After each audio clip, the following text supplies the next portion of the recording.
پھر دیکھیے اللہ نے سورہ آل عمران کی آیت 91 میں ارشاد فرمایا ان الذین کفروا وماتوا وهم کفار، بے شک وہ لوگ جو کافر ہوئے اور کافر ہی مر گئے،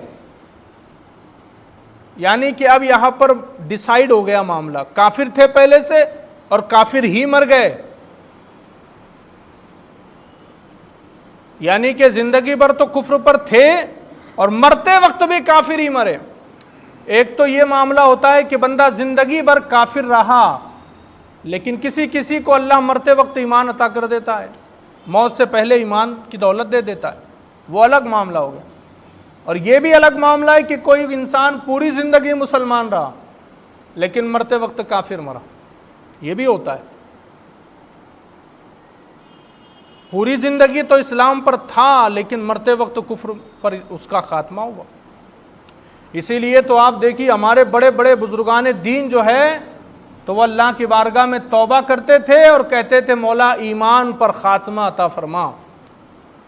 وہ خاتمے کی دعا اللہ کی بارگاہ میں کرتے تھے کہ مولا جب انتقال ہو، جب مرے ہم، تو ہمیں ہماری زبان پر کلمہ جاری ہو، ایسا نہ ہو کہ مرتے وقت ہمارا ایمان ہم سے چھین لیا جائے۔ آپ کو بتاؤں میں، جب انسان پر نزع کا وقت آتا ہے نا، جب موت کا وقت اس پر آتا ہے تو حدیث مبارکہ میں ہے موت کے وقت انسان کو ایسی پیاس لگتی ہے، اتنی شدت کی پیاس لگتی ہے کہ اگر اس بندے کو 7 سمندر کا پانی بھی پلا دیا جائے تب بھی اس کی پیاس نہیں بجھ سکتی۔ ایسی شدت کی پیاس نزع کے وقت بندے کو لگتی ہے، مرنے کا وقت ہے اور پیاس لگی ہے، گلا سوکھ رہا ہے، 7 سمندر کا پانی بھی اگر پلا دیا جائے نا تب بھی اس کی پیاس نہیں بجھ سکتی، اتنی شدت کی پیاس لگتی ہے۔ اور ایسے وقت میں شیطان آتا ہے پانی کا پیالہ لے کر اور آ کر کے اس کو کہتا ہے پانی چاہیے، میں تجھے پانی پلاؤں گا، بس ایک مرتبہ تو مجھے خدا مان لے۔ شیطان کہتا ہے میں تجھے پانی پلاؤں گا، بس ایک مرتبہ تو مجھے خدا مان لے، مجھے خدا کہہ دے، میں تجھے پانی پیش کر دوں گا۔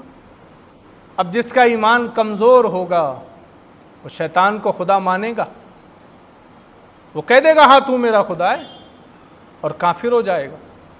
لیکن جس کا ایمان مضبوط ہوگا نا تو وہ شیطان کو بھی نہیں مانے گا اور کہے گا مجھے تیرے پانی کی بھی ضرورت نہیں ہے۔ تو مرتے وقت خاتمہ جو ہے ایمان پر ہونا یہ سب سے زیادہ ضروری ہے۔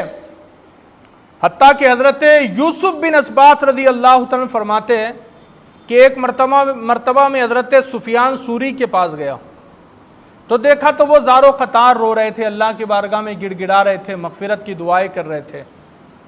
جب ان کی دعائیں ختم ہو گئی تو میں نے ان سے پوچھا کہ کیا بات ہے، آپ اپنے گناہوں پر اتنے نادم ہیں، اتنی دعائیں آپ کر رہے ہیں اپنے گناہوں کی وجہ سے، اپنے گناہوں کی معافی مانگ رہے ہو؟ حضرت سفیان سوری فرماتے ہیں کہا یہ جو میں گڑ گڑا رہا تھا، رو رہا تھا، معافی مانگ رہا تھا، اپنے گناہوں کے لیے نہیں مانگ رہا تھا، اپنے گناہوں کی توبہ کے لیے نہیں مانگ رہا تھا۔ کہا پھر آپ کیوں رو رہے تھے؟ کہا میں تو اس لیے رو رہا تھا اللہ کی بارگاہ میں کہ اللہ کہیں ایسا نہ ہو کہ مرتے وقت سفیان سوری سے اس کا ایمان چھین لیا جائے۔ میں تو دعا کر رہا تھا مولا سفیان سوری کو مرتے وقت ایمان پر موت عطا کرنا، میں تو یہ دعا کر رہا تھا اور اس لیے رو رہا تھا۔ کہا گناہوں کے لیے آپ معافی نہیں مانگ رہے تھے؟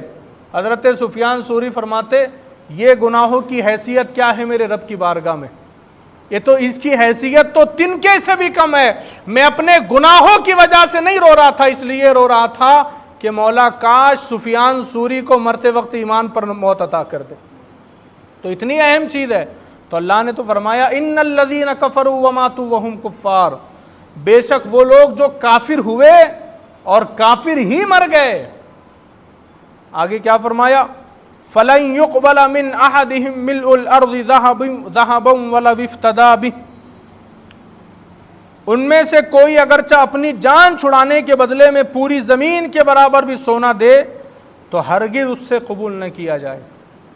اگر کوئی کافر مر گیا، حالانکہ یہ بات ممکن نہیں ہے لیکن سمجھانے کے لیے بتائی گئی، اگر کوئی کفر پر مرا اور وہ اپنی جان کو چھڑانے کے لیے، جہنم سے بچنے کے لیے پوری زمین کے برابر بھی اگر وہ سونا لا کر کے اللہ کی بارگاہ میں دے دے گا اور کہے گا مولا یہ سونا لے لے اور میری جان بخش دے، تو اللہ فرماتا ہے پھر بھی اس کا سونا ہرگز قبول نہیں کیا جائے گا۔ حالانکہ یہ بات ممکن نہیں ہے، مرنے کے بعد انسان سونا کہاں سے لائے گا، لیکن یہ سمجھانے کے لیے کہ اگر کفر پر مرا تو سونا بھی اگر اس کے پاس ہوگا وہ بھی اس کی جان نہیں بچا پائے گا، وہ بھی اس کی جان کو جہنم سے آزاد نہیں کر پائے گا۔ اور پھر آگے کیا فرمایا، اولئک لہم عذاب علیم وما لہم من ناصرین، ان کے لیے دردناک عذاب ہے اور ان کا کوئی مددگار نہیں ہوگا۔ دردناک عذاب ہے ان لوگوں کے لیے جو کفر پر مرے، اور فرمایا ان کا کوئی مددگار نہیں ہوگا، کوئی ان کی مدد کے لیے نہیں پہنچ، حتیٰ کہ کوئی نبی بھی کسی کافر کی سفارش یا شفاعت نہیں کر سکتا۔ اگر کوئی کافر ہے اس کی سفارش نہیں کی جا سکتی، ہاں اگر کوئی مومن ہے گنہگار ہے اس کی سفارش ہو سکتی ہے، لیکن اگر کوئی کافر ہے اس کی سفارش نہیں ہو سکتی۔ تو ہمیں سب سے زیادہ توجہ اس بات پر دینا چاہیے کہ اللہ مرتے وقت ہمارا خاتمہ ایمان پر فرما۔ سب سے اہم چیز یہ ہے کم از کم دنیا سے جاتے جاتے ایمان ہمارا سلامت رہے۔ گناہ اگر ہمارے پاس ہے تو کوئی بات نہیں، اللہ اپنی رحمت سے معاف کر دے گا، لیکن خاتمہ تو ایمان پر ہونا چاہیے، ورنہ تم نے زندگی میں 10 حج کیے ہو، 50 عمرے کیے ہو، یتیموں کے لیے اسکول بنا دیا ہو، یتیموں کے لیے مدرسے بنا دیے ہو، ہر سال لاکھوں روپے زکوٰۃ میں، چندے میں، زکوٰۃ میں تم دیتے ہو، لیکن اگر اسلام اور ایمان پر نہیں مرے نا تو کوئی فائدہ نہیں تمہارے حج کا، کوئی فائدہ نہیں تمہاری زکوٰۃ کا، اگر ایمان تمہارا ساتھ میں نہیں رہا مرتے وقت۔ تو سب سے اہم چیز تو یہ ہے خاتمہ بالخیر، یہ سب سے اہم چیز ہے۔ ایمان کے ساتھ دنیا سے جاؤ، یہ سب سے زیادہ ضروری ہے۔ پھر قیامت میں اگر ہمارے گناہ بھی ہوگے نا تو اللہ اپنی رحمت سے معاف کر دے گا، ورنہ ہمارے نبی تو موجود ہے ہی شفاعت کے لیے، بخشش کرانے کے لیے۔ میرے امام نے کتنا پیارا کہا، پیش حق مزدہ شفاعت کا سناتے جائیں گے، آپ روتے جائیں گے، ہم کو ہنساتے جائیں گے۔ ہاں لیکن شرط کیا ہے، دنیا سے جب جاؤ تو ایمان ہمارا سلامت ہو، زبان پر کلمہ ہو، یہ شرط ہے، یہ ضروری ہے۔ تو اللہ نے فرمایا قرآن مقدس میں کہ وہ لوگ جو کفر پر مرے ان کے لیے کوئی چیز ان کی پھر بخشش کے لیے قبول نہیں کی جائیں گی۔ تو ہمیں چاہیے کہ ہم کوشش کریں کس چیز کے بارے میں، کہ ہمارا ایمان مرتے وقت سلامت رہے۔ اور کچھ چیزیں ہیں جن کے تعلق سے میں آپ کو بتا دیتا ہوں، 2 باتیں بتا دیتا ہوں۔ حدیث مبارکہ کا مفہوم ہے کہ جو بندہ اذان کے دوران گفتگو کرتا ہے تو حضور فرماتے ڈر ہے کہ اس کا خاتمہ ایمان پر نہیں ہوگا۔